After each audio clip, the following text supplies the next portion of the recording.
I'm standing in my friend's greenhouse for a specific reason today. I buy a lot of hay, which gets wrapped in twine, baling twine. And I collect a lot of twine, tons of twine. And I used to just toss it in the trash because I'm not really a crafty person. But I also hate throwing away stuff that could be used. And so after a while, I started thinking about how could I use this? And the first step I did was decide to hold on to this. And I used to just cut it anywhere, but now I cut it as close to the knot as possible. Now I've been storing this, collecting it, putting it in boxes and stuff, and I've gotten a ton of twine. But I could never find anything good to use the twine for. I'd look online for craft ideas, and I just was having difficulties. First I thought about a rug, but couldn't really find anything. Well, this past few months ago, I was coming over to my neighbor's house every day to feed the animals, and every few days I had to water, but we had a super cold front where it was going to freeze. So I had to suddenly move all my friend's plants that could be damaged into her greenhouse. And I got an idea.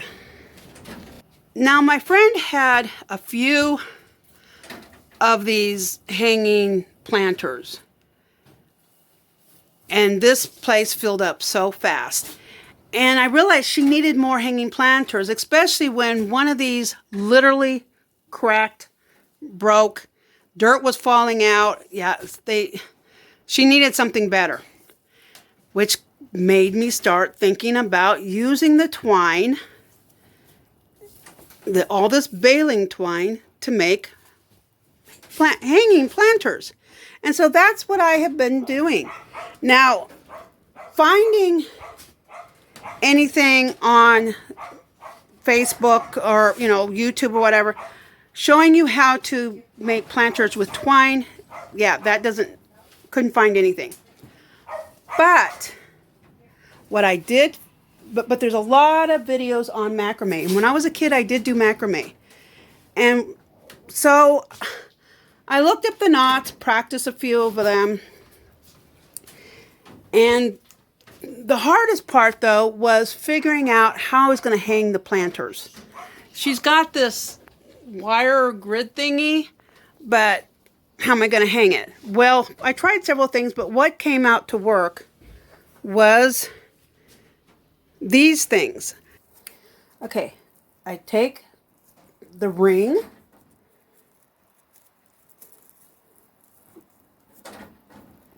put the twine through it,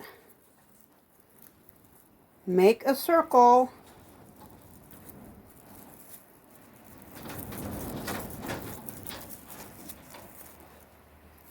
and tie it through. And I know I didn't do a very good job of that. And then you tighten it.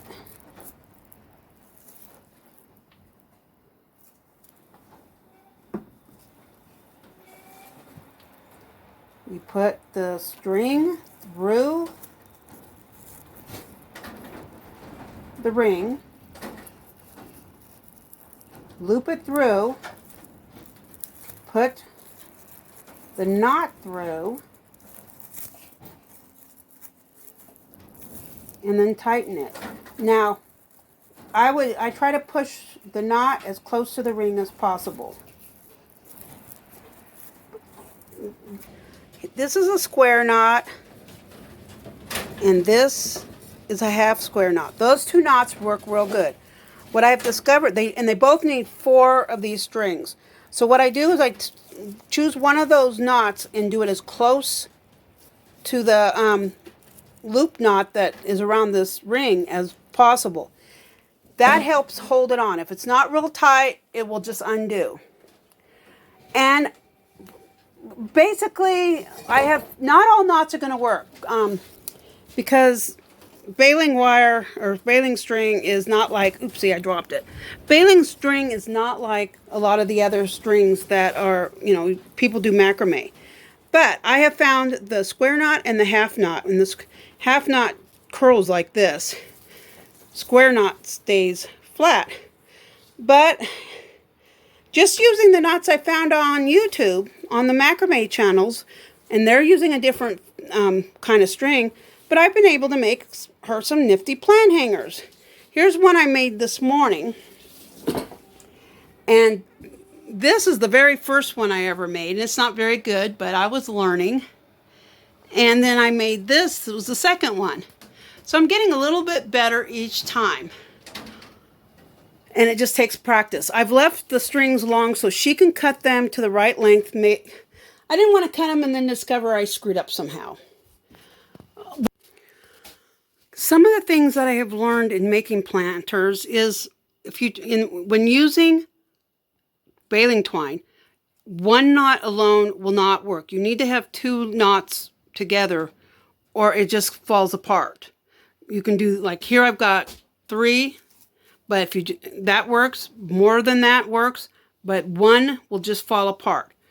So because baling twine is not like a lot of the other ropes that are used when doing macrame, you got to experiment. I tried one knot today that just looked like a mess. It looks really neat in the video using the appropriate string, but if you're using baling twine, it looked horrible. So you got to experiment and see what you like that works good.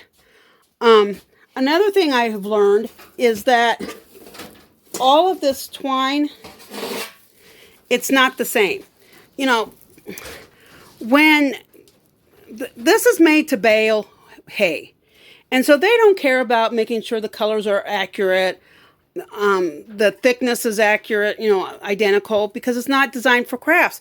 And so if it's important for your project that you want all the cords to be the identical color and size, you better check before you start making knots. My very first one over here, this is thicker than these 3, and this group was thicker. I mean, there were 4 that are thicker, and it became blatantly obvious that it was thicker and not the same color. And so now when it comes to hanging these, if you see, I'm just using an S hook. Just hooks right along the